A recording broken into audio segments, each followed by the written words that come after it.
Good morning, millennials. Welcome back to the Morning Toast. Today is Wednesday, hump day, so hump someone if it's consensual. And we're just out here being humpy.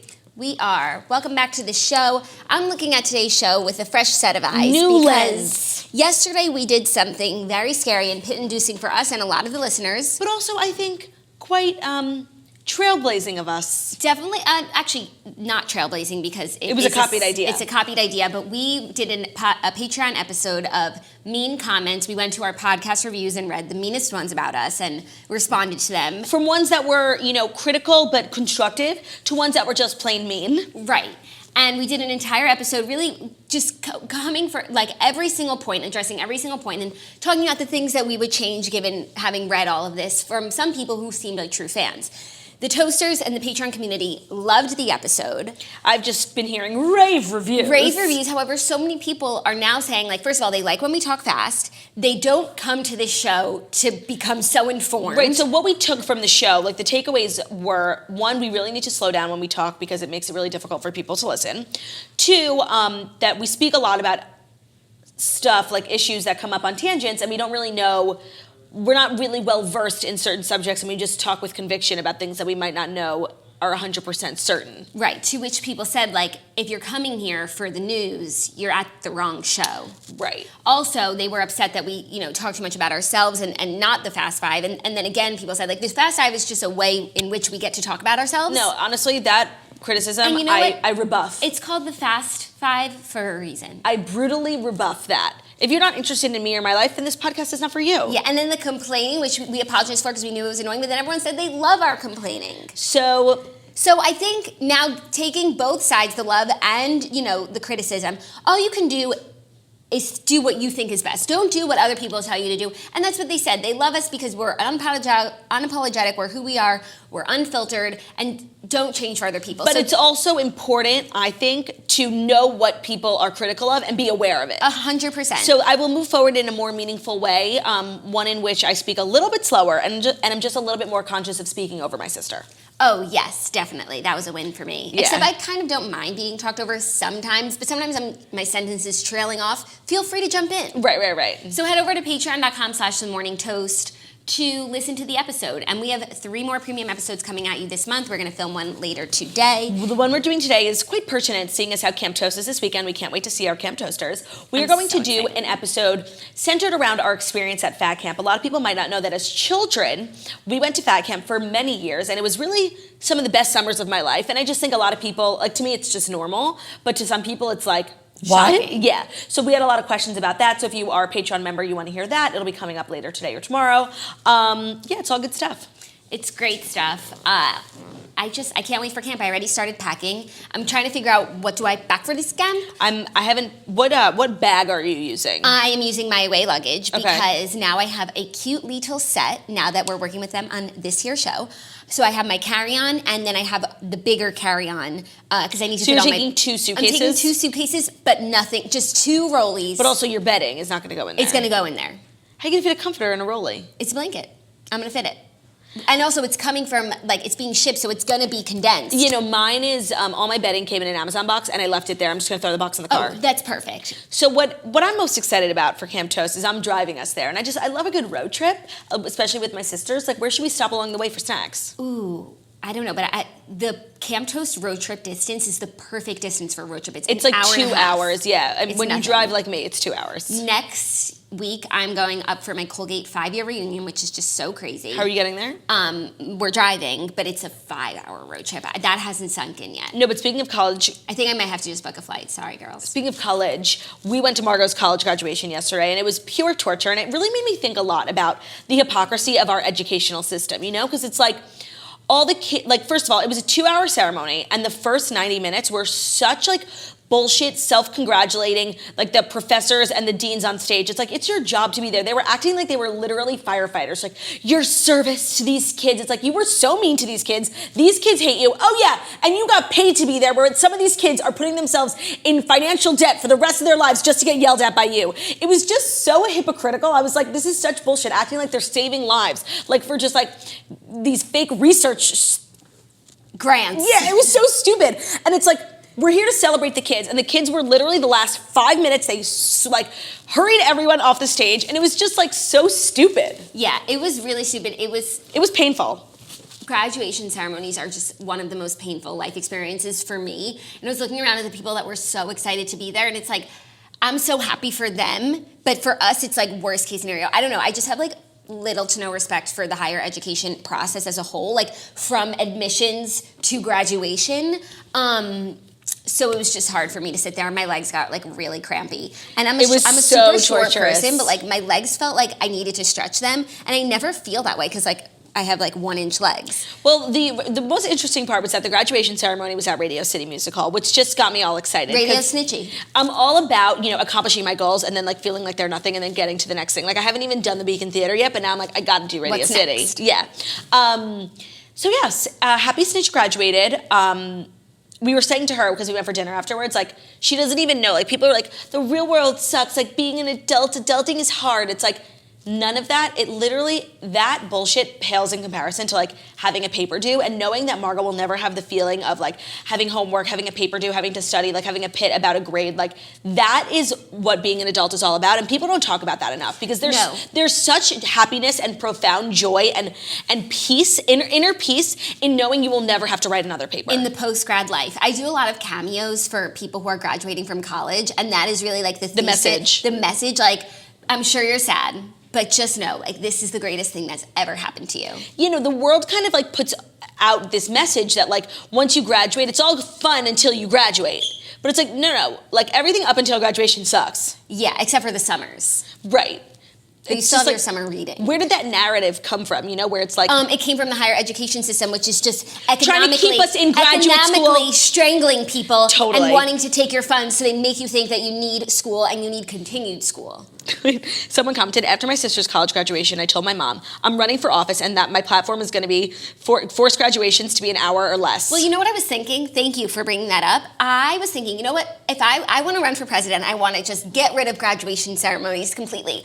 But for some people, it brings them truly so much joy. The people sitting there with their camcorders, and in some families, like, this is the first generation to graduate. And like, for those people, I had chills. Like, they 100%, there are people who are watching online, and then I'm thinking, like, who's watching this graduation ceremony remotely? It's like parents and families who can't be here, who are so proud of these kids. I want to give them my seat. I should not be there. I agree. There were like little glimpses of like really true happiness in the college graduation ceremony, and it's like, and where they college skated right by it. From. Yeah, like they were just like, I wish they spoke more about the kids, like, who literally are like kids, are daughters and sons of immigrants who are like the first people in their generation to graduate from college, and like, what a proud moment. No, let's congratulate another dean and give her 30 minutes to talk about a speech about that one time her kid got a scrape on her leg. Like, it's so stupid. Yeah, it's so...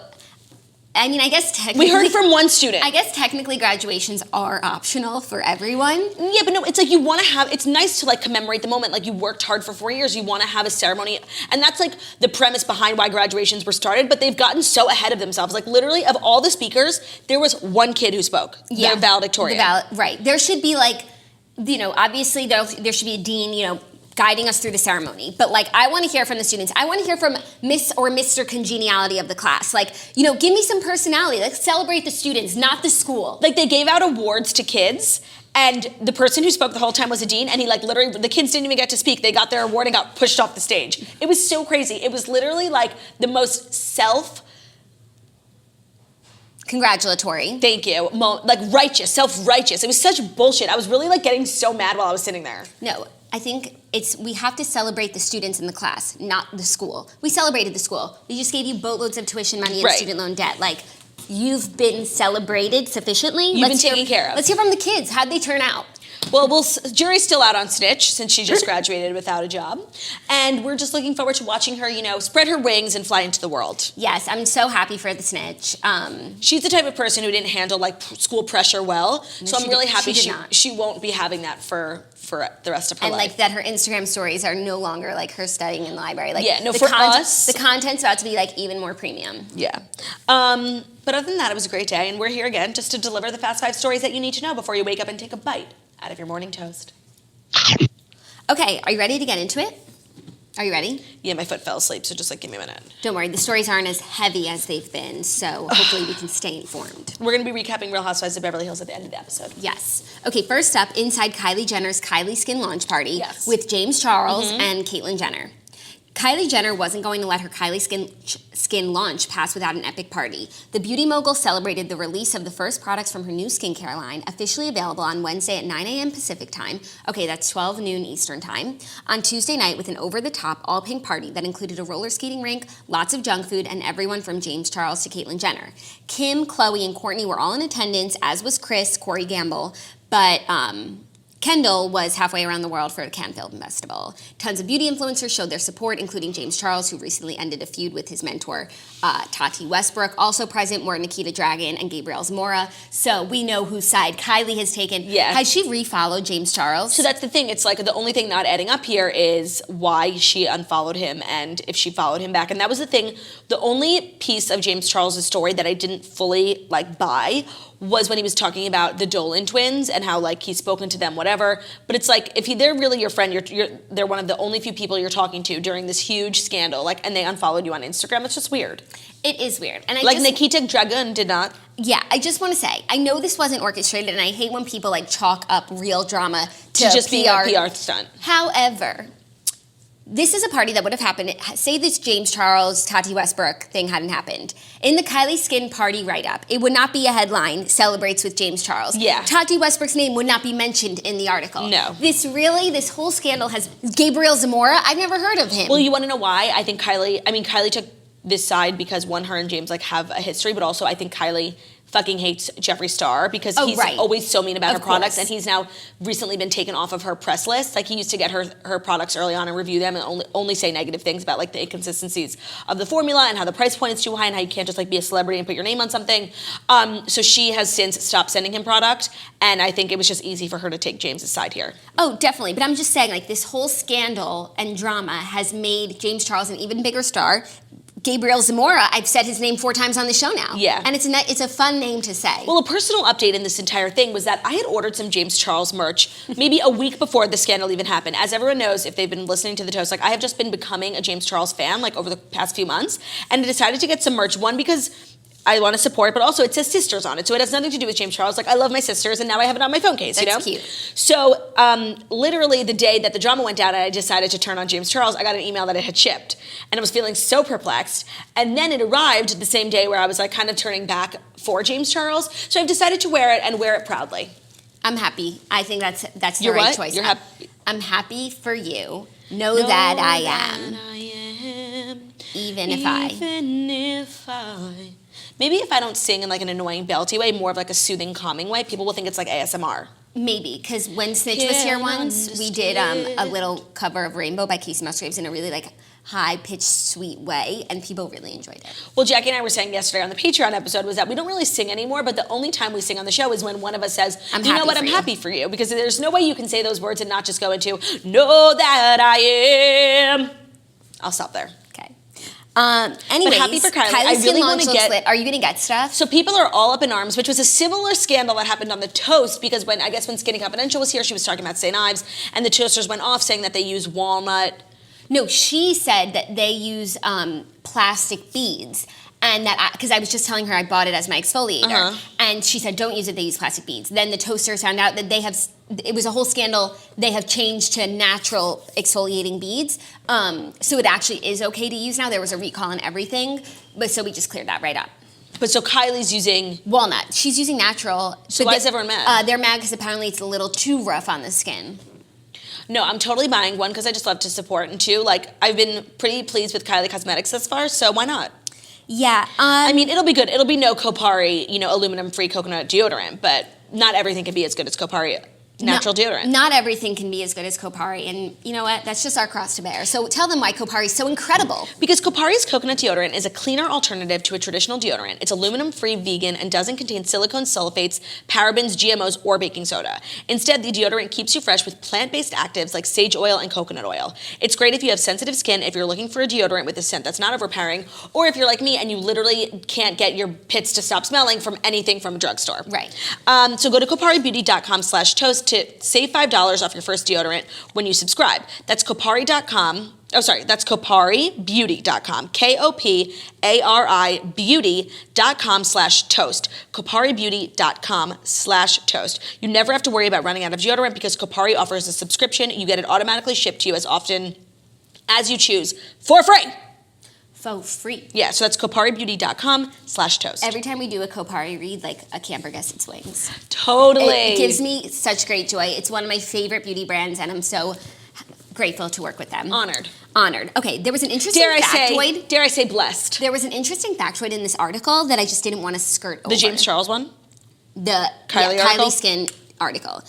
Caitlyn Jenner was there with girlfriend Sophia Hutchins. However, the skincare launch could be a bit of a sore subject for the former Olympian. Her own line was nixed by the United States Patent and Trademark Office because her application for Jenner's skincare was too similar to the already protected Kylie skin. Oh my God. So two things here. One, Caitlyn Jenner wants to start a skincare line, and two, Kylie has the trademark. But you know what? Now that I think about it, it's like, who would come up with a better formula? A 21-year-old with perfect skin and a team of people to take care of her, or someone who's lived quite a life? This is something, when we talked about the Kylie Skin launch last week with Snitch, this is what I said, like, as much as I love Kylie, and I'll probably wind up buying these products, it's hard for me to take skincare advice from a 21-year-old who essentially has perfect skin, right. You know? Like, it's not hard to maintain good skin when you're young and beautiful. Right, you don't know the struggles of crow's feet. Right, so I'm quicker to go check out Ramona's Ageless by Ramona Singer, like, truly. Yeah, that's true. So, the proof is in the pudding.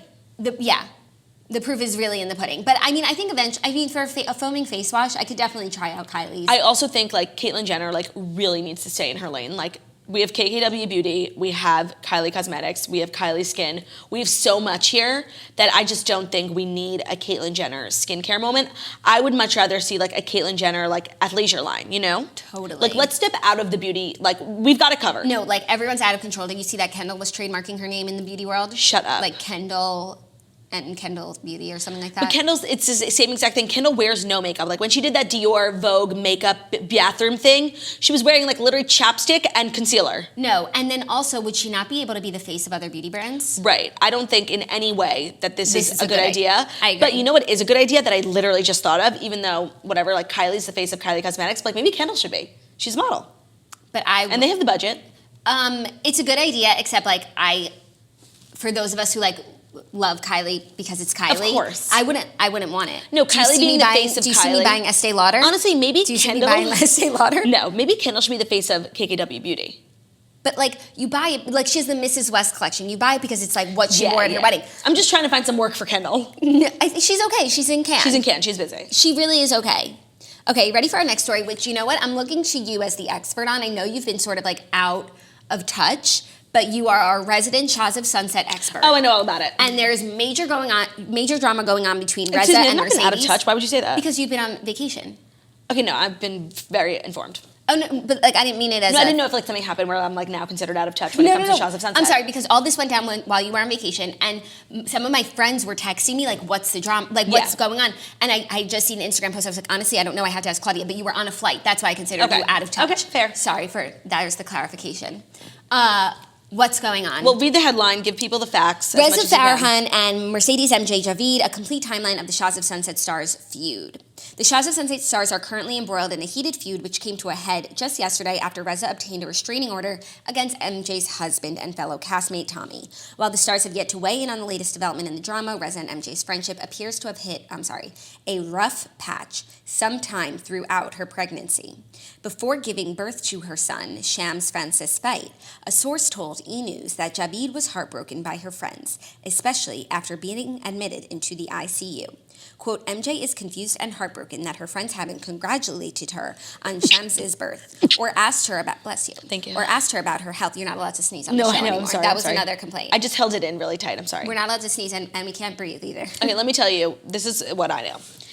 As far as I know, they just restarted filming. I think that they waited for MJ to like be giving birth to like start the season because she had a bunch of complications and they wanted her involved. Now, it is my understanding that a storyline was started by MJ that, you know, the group wasn't really there for her because she had a really tough pregnancy, and then once she gave birth, she was in the ICU, she lost a lot of blood, like it was really scary. She was there for like a whole day, she was in labor for like 2 days, and a storyline was started and people were saying to the press, like, MJ's really upset none of her friends were there for her. And Reza took that really personally because Reza's her best friend and he was according to him, totally there for her. And so he first posted screenshots of his text message conversations with Tommy on his Instagram, basically proving, because they said he never visited in the hospital, and he was asking to visit. MJ's texting from Tommy's phone being like, no, I don't really want to see anyone, but he kept checking in for updates. Like, he was just proving that he was there, being a friend, tried to come see her, but even though she didn't want to be seen, he was keeping up, finding out how she was doing, like, every day. So when the storyline now becomes that Reza wasn't there for her, he's incensed and posts this photo. But the photo did have a bunch of her medical information, so people were like, you really can't be sharing her medical information. So he took it down. So he looks guilty when he does that. But then, literally the next day, they have a Nest, and their front yard camera found Tommy, MJ's husband, come to their front yard and fucking like take all their furniture, throw vases at the window, like so nuts, vandalize their entire front yard and their house. And they posted the video on their Instagram. They now have a restraining order against Tommy. Like, it's getting really bad, which is like so crazy because, and now they're like posting all this on Instagram, being so public, and like everyone, like Gigi and Mike has taken Reza's side. So it looks like it's going to be everyone against MJ, which is sad because this is like a good time in MJ's life, and like everyone was there for her. When her dad died, they should be there to like celebrate with her. But yeah, it looks like it's not going so well. Whose side are you on? Because I know you really love both of them. Yeah. Well, I am an MJ stan, but I'm an MJ stan in the sense that like you just like love someone unapologetically. Like, I do think Reza was definitely there for her. Reza's obsessed with her. Like, this kid is Reza's kid. And you see in the text messages, he was ready to come anytime she was ready to see him. So, I mean, I just think I take MJ's side because I love her, but I do think she might have been, I mean, and I can't condone violence, like vandalizing someone's house. Tommy's out of control. I don't care what happened. You don't go to someone's house and like start throwing furniture at the window. I love MJ, so I understand her a little bit, but Reza has been a lot of things over his time, but he's always been a good friend. And he's always like pretty logical. And he's obsessed with MJ. Like, I can't even think for 1 second that he wouldn't want to be there every second up her butt when she's pregnant. This feels like to me like a miscommunication. This is the type 1 Enneagram in me who really wants to see both sides. And like, I don't think either of them did anything wrong. It's just like the way that they heard information just wasn't conducive, right, which sucks, to a positive outcome. But then the way that how far it came, like, it doesn't matter what the miscommunication was, because they can never be friends with Tommy after he vandalized their house. I mean, you never know. Like, Chris and Dodie slept with Jax Taylor, and anything can happen. That's true. That's just how I think of it. Especially on a reality show. That's true. And when it's like they're your cast member, they're your coworker, it behooves you to get along at a certain point. But like Golnessa, I feel like is just like loving living for this, because she's always been like, MJ's a bad person, and Reza, it has impacted her relationship with Reza because Reza always takes MJ's side, as does the audience. So actually, I think this will be a great season. I love Shahs of Sunset. I'll say it once, I'll say it again. It is truly the most underrated show and underappreciated show on Bravo. And this is so crazy. Crazy. Speaking of more crazy reality TV drama, Chris Soules to pay $2.5 million fine in a fatal car crash settlement. So yesterday, Chris Soules' sentencing was live streaming, and Chris Soules is paying the price for his part in the fatal car crash that killed a 66-year-old man, Kenneth Mosher. Never forget. According to a settlement and release agreement obtained by WeAreIowa.com, Chris and his parents, Gary and Linda Soules, are required to pay $2.5 million to the family of the victim, Kenneth Mosher, as part of a wrongful death lawsuit. The two parties entered the agreement in January 2019, however, it was only recently approved. On Tuesday, May 21st, the reality star was due to be sentenced for leaving the scene of the accident, but the sentencing was delayed so that the court can remove the victim impact statements from the pre-sentencing report. According to the Des Moines Register, the date could be rescheduled as early as August. For his crime, he faces up to 2 years in prison. Okay, this story is so sad all around. It's so pit-inducing. It's so pit-inducing. And I recently saw on the E! News Instagram like a quote from Rebecca Gayheart, who apparently in the early 2000s accidentally killed like a young boy in a car accident. Oh my God. And I guess she just recently gave an interview about it where she said like for a year after that, like she was just trying to find ways to kill herself. Like she did not want to live. And so like right now, this story is horrible for everyone involved. And from what we know of the story, like this was a pure accident. His biggest crime was leaving the scene. He was drinking. Like, it was just bad, but I really feel for him right now. Was he drinking? I think he had some beers. Like, I don't know his level of drunk, but he left the crime scene because, like, if he was there and they took his blood alcohol, it would have been, like, drinking and driving. So now they can't... So then it's not an accident. No, but, like, now they can't prove that he was drunk because he wasn't there to get his blood alcohol level taken. But there was, like, a pack of beer in the front. I don't know. Right. No, I mean... Either it's an accident or it's a drunk driving. And in drunk driving, I don't feel bad for Chris Soules. I don't think he was like, I think it was both. You know, there aren't like lights on the streets at night. This guy was in a like a trailer, I believe. And I think it was just really unfortunate. Yeah, but it could have been like easier to see the tractor like if you weren't drunk. If you hadn't been drinking. Right. I don't know how drunk he was, and I don't know if we'll ever know. No, we won't. But like him running away doesn't bode well for what his blood alcohol content would have been. Right. And if it was above, then this is not an accident. He should go to jail. Duh. But apparently he called 911 before anyone arrived, and fled before they arrived. At least he called 911, you know, because I know you're watching Dead to Me now. I am. Oh my God, this was making me think of that. Mm-hmm. Okay, by the way, I have to say, I love the show. What are you up to? And try not to give episode 9. Okay, try not to give too many spoilers. So like, but you're right. It's just like I didn't know what type of show it was going to be, and I still don't really know. I'm just like, really, Linda Cardellini is like scaring me so much. She's being like such a good actress that like she's freaking me out. Like I was watching it alone in bed at night, and I changed the channel because I was afraid. Okay. Yeah. But it's like not a scary show, but then it is. Christina Applegate is such a good actress because her character is like in grief mode the entire season, and she's such a good crier. Yeah. Also, I just love James Marsden. And anytime he gets on television, he will never not be Corny Collins, but anytime he gets on television, I just like love it. I love him so much. It's a great show. There are some common themes here. I don't want to give too much away. But if they had called 911... Right, maybe something would have happened. Maybe something could have been changed because, like, he wasn't found till the next morning. Right. Giving him ample time. Who knows, like, when he actually died. Yeah, no. I mean, okay, so, like, good on Chris Soules, but, like, I'm not here, like, feeling bad for Chris Soules. I'm pretty sure he was drunk. Yeah. He definitely made a big mistake, but like he's definitely we're sympathetic to him because he's like a cutie from Iowa and like we loved him on The Bachelor and like you wanted to go on that season. But like, sorry, a drunk driver's a drunk driver. Yeah. Agreed. It was a weird time having just read Rebecca Gayhart's interview where like the year after was Rebecca Gayhart drunk? I don't think so. And we don't know how drunk he was. Jacques. Okay, what if it was just 3 beers? Still. Okay, so I'm a nerd. Like, anytime anyone has a drink, or, like, the fact that people smoke pot and drive is so crazy to me. So, like, I'm a nerd. Like, if anyone I know has a drink, like, I literally will shove them in a car. Like, I will not let them drive, even if it's, like, a sip of wine. Or if I've had a sip of wine and I'm, like, the only person who can drink, I'm like, drive. I'm like, sorry, I'm not going. Like, I'm a nerd like that. And I think that should be adopted everywhere. So, a few beers and a car, no. That's a bad way of thinking. Okay, fine. Call me a square. Call me old-fashioned. I don't think people should drink and drive. So do you think the blood alcohol level should be 0.0? Yes. Totally. Like, for the law? Yeah. If you have a drink, don't drive. Okay. When it was 0.8, when people needed cars to get from point A to point B, I understand. In the age of Uber, it should be like 0.4. That's fair. Yeah. Okay. That's what I'm running for president for. That's my platform. Cool. Thanks. Next up, new study finds CBD could curb heroin addiction. Non-psychoactive chemical component of cannabis reduced cravings, anxiety among heroin users. Cannabidiol, or CBD, the non-psychoactive chemical compound found in cannabis, could be used to fight heroin addiction, according to a new study published by the American Journal of Psychiatry. The new study specifically focused on whether CBD could curb craving and anxiety among heroin users. Not only did the study find that CBD immediately helped reduce cravings among heroin users, it also noted the effects seemed to last 7 days after the subjects were administered a dose of CBD.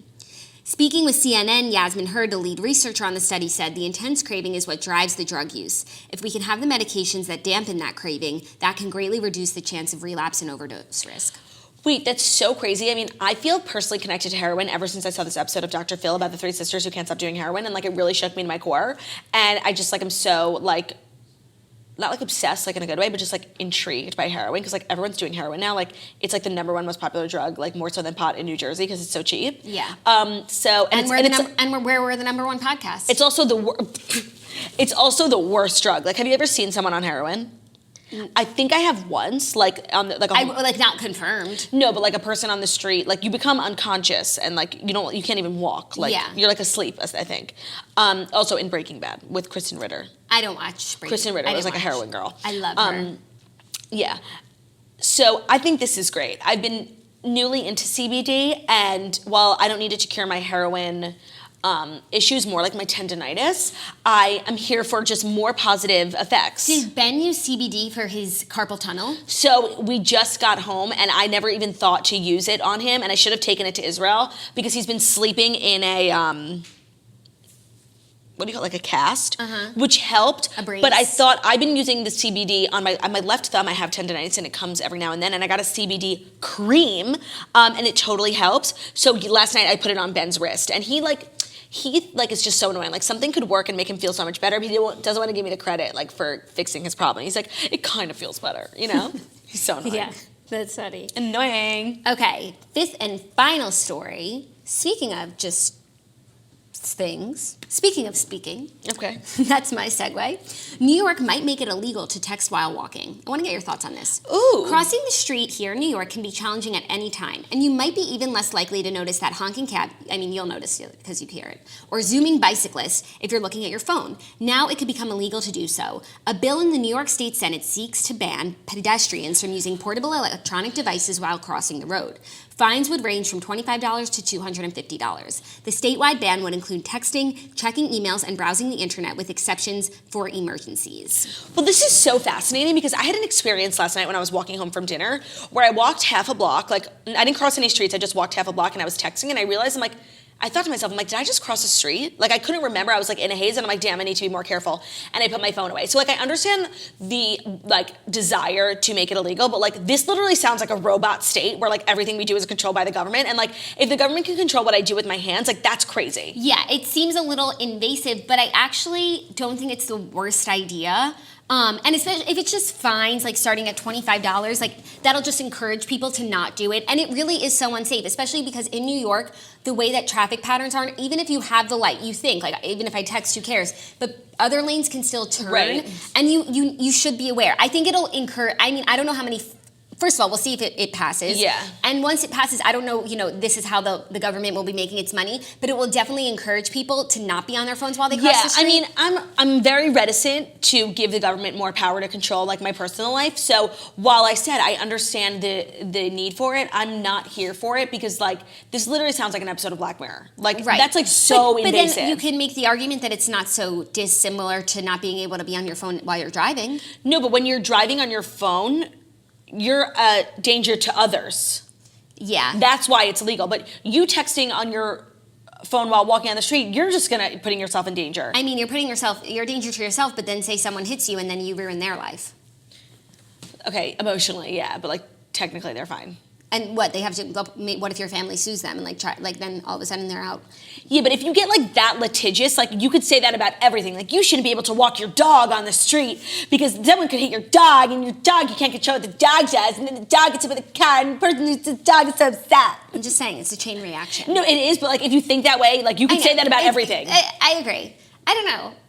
It's this is just so extreme. I'm not someone who's hits the Staples on law every time there's a problem in society, but if this passed, I wouldn't take up in arms and go protest on City Hall. Do you remember when Bloomberg was trying to cut down the size of our sodas? And he did. Remember when he took salt off the tables? Right. So it's to me, it's I understand. You have good intentions. Should I be drinking a big gulp this big at 7 a.m? No. Is it your business, Bloomberg?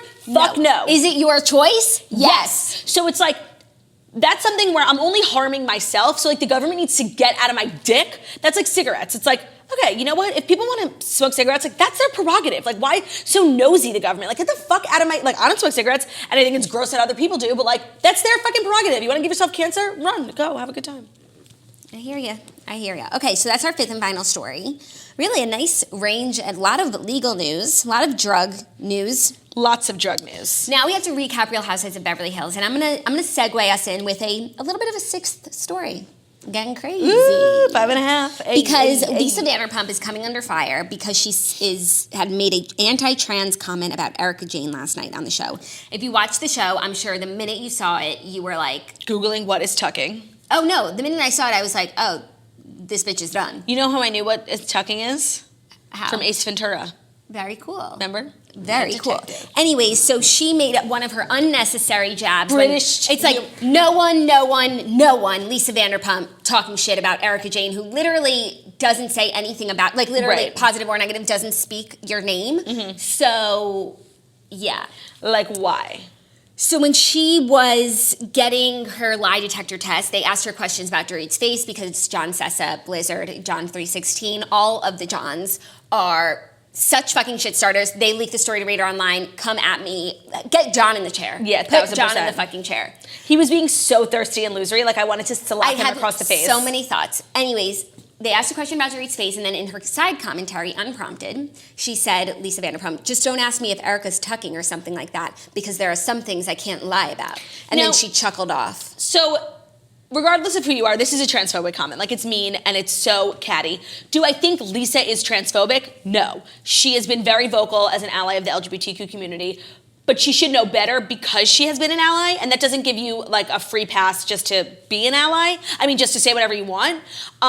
So she needs to be, but people like saying she's transphobic, it's not. But it's like the perfect example of like what's wrong with Lisa Vanderpump. Do you know what I mean? Yeah. Like she thinks she can say whatever she wants. No, it's like, it was a transphobic comment. I don't think she's a transphobic woman. She's like Erica-phobic. She's human-phobic. But you know who I want to hear from?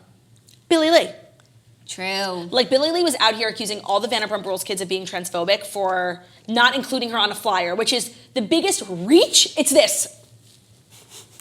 It's a reach. It's the land that Brown holds now. Yeah. The reach. Yeah, right. And Lisa let her, like, have that storyline. Let her have that storyline, but she shut it down at the reunion. So I'm just saying, I want to hear from Billie Lee. Agreed. I wonder if Billie Lee tweeted anything, because people were going off on Twitter, like LVP. I understood why people were upset by the comment. I do agree with you that I don't think she's transphobic. But it was just in so many ways such an unnecessary, rude, and offensive comment. And no one asked, like literally Erica's name wasn't even brought up. Erica's not even a part of this. Erica's probably the one person who is most removed from the LVP. Puppygate, from Puppygate overall. Yeah. She didn't tweet anything, Billie Lee, I just checked. So let's talk about the episode. We start with the lie detector test, and there are so many logistics of the lie detector test. Because first, when I watched this man, I was like, he doesn't give a shit about the cameras, the LVP, the John Sessa, John Blizzards, John 316 of it all. Yeah. Like, he is here for the lies, and everything was like certifiedliar.com. Yeah. And I was like, you know what? .net. I was like, you know what? Like, he seems legit. Like, he doesn't give a shit. He's going to give you the straight facts.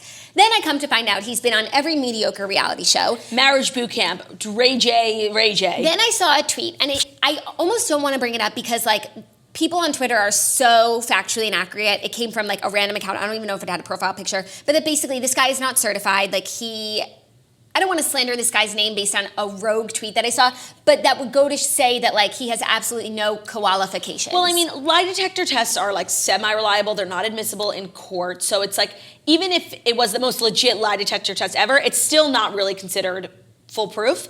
And considering this guy is, like, a reality star fiend, I don't give it the gravitas. Yes. Yeah. Also, I don't know how lie detector tests work. I hope I never have to take one. But you coming in with your questions. Yeah. That Lisa, I mean, she could probably, if it's not a surprise question, like she'll know how to answer them. Also, some of the questions. It's like having the answers to a test. Some of the questions were like, so we weren't worried whether or not you were lying. It's like, do you think your relationship with this ladies are over? Yes. Shocking, not a lie. Like, these are these are all opinion questions. They're not factual questions. Also, they didn't ask the question I needed, which is like, did anyone in your camp leak this story? Do you have knowledge of anyone leaking this story? The first time you read this story, when was it? Yeah. Blah, blah, blah. Anyways, the whole thing is so stupid. And then I thought what was even reachier was the way they introduced it to the ladies. Kyle's daughter's friends, construction workers. So stretchy. What? Yeah, that's a good call. Like, I don't know if that's... But, like, Lisa is so divided from them. How else would she have found out? Like someone told her? Right, but... Like a producer? They came up with a stupid story, but, like, if you think about it, Lisa is so far removed from the group, she literally doesn't have a relationship with one of the ladies that literally how... Actually, they could have been, like, John Sessa told Teddy's brother, like... Or they saw an Instagram story. Yeah. Or, like, I'm sorry, all the construction workers heading over to certifiedliar.net's office... No, totally. The same day as Lisa Vanderpump, like, I'm just not buying it. You know, but that actually was really funny. What also was hysterical was Mauricio Umansky being high. Hysterical. Hawaii looked so fun. I'm dying to go. Okay, Hawaii looked so fun, but like I was having so many thoughts about Camille Grammer, and they were dark and negative because she's pissing me off so much. First of all, like she's acting like these ladies are her best friends, and they're not. Like I would say, of all them, she's closest with Kyle, and I say that with a stretch. Like, even Kyle was shocked to be asked to be a bridesmaid. But Camille is so desperate to get back on the show that she would invite someone she literally hates, Teddy, to her wedding just so she could get time. And she spent the entire wedding weekend with these 6 ladies who she's not friends with. Like, her mom was there. Her mom flew in all the way. She spent more time with Kyle than she did with her mom. Yeah. Camille is so thirsty, and so obvious in her thirst. Like, I'm thirsty too, but at least I'm subtle about it, you know? Yeah. She was pissing me off, to no end. I love a trip for the ladies. And I like when these ladies get along. Like, people think it's boring, but I found it interesting. I found it interesting too. I literally gasped when I saw Lisa Rinna ready for the wedding. She looked incredible. Incredible. And then I was like, oh no, Dorit's wearing that color. No, Dorit looked so incredible on this trip. I was just looking at her and even her, we know she doesn't work out because she said that before, but her back muscles. Yeah. I was so shook by her, and she wore her hair. I don't think they brought glam. She wore her hair in a slick back bun that I wear when I'm getting a massage, and she wore it at Camille's wedding. Well, when she was getting ready, so beautiful. When she was getting ready for Camille's wedding, she was trying on 3 pairs of sunglasses, and she went with the third pair when she should have went with the first. Which were the worst pair. The worst, yeah. I agree. That was the one her stylist didn't get to that detail. Yeah. It was a pretty wedding. It was. It made me want to have a destination wedding in Hawaii. Yeah, they all looked like they had a good time. It can be torture to go to a destination wedding, but if everyone just really puts, just goes all in with Teddy, then it's good. Did you see this Kate Below Chastain. Deck? Yeah, I want to read. So Kate Chastain, who was the chief stew on Below Deck regular, I want to say, she's always tweeting. She watches Housewives. She's always tweeting stuff, and people care because she was on a Bravo show. And she's just always being mean, and that's what people on Twitter care about. Yeah. 11/11, make a wish. A wonderful weekend filled with love and toasty vibes. Great one. And world peace. So Kate Chastain tweeted about the moment where Teddy's in the pool crying with Edwin, that she has guilt about working more, but she really wants to work more, and she doesn't want to sell half her company, but she has this mom guilt. So she tweeted, I'm still not really sure what an accountability coach does, but I'm pretty certain it doesn't require more time away from one's children than any other job that millions of working mothers have. Which, I guess is a fair point, but it's she wasn't saying her job is more time consuming than, she wasn't comparing herself. You're comparing. She was just saying I want to work, and not that I have to work, but I want to work. My business is growing, and I don't feel like I should have to give that up because my kids cry every time I leave. Yeah, no, it was definitely another reachy vibe. But then she responded, Teddy Mellencamp said, and I'm sure the millions of working moms struggle with mom guilt at some point. Never said my job and time was more important or different, but if judging my feelings as a mother makes you happy, go off, I guess. Which was a great response, which is exactly what I just said. She wasn't comparing. Why are you comparing? She's not saying I'm the hardest working woman in the world. And Kate Chastain totally had to swallow her pride and was I accept accountability for all my Real Housewives of Beverly Hills tweets, past, present, and future, and I'm about to eat a pint of pistachio gelato. Trying to make a joke because you got called out for being a bitch. I'm good. Good. You know what made me sad? That Dorit didn't eat the pasta.